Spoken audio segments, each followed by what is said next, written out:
আমি আমাদের চোখের পানি তাদের কোনো প্রয়োজন নাই, আমাদের মায়া কান্নার গাজাবাসীর কোনো প্রয়োজন নাই।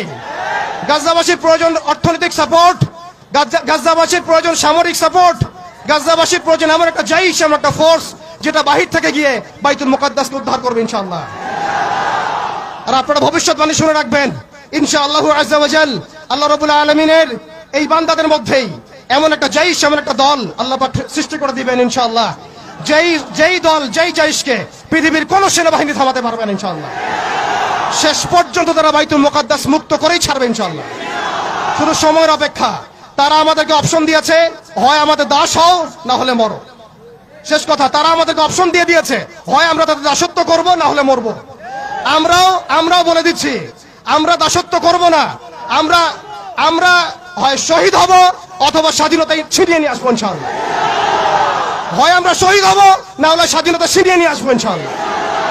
আল্লাহ পাক আমাদের বাংলার তাওহীদের জনতাকে কবুল করেন, আমিন।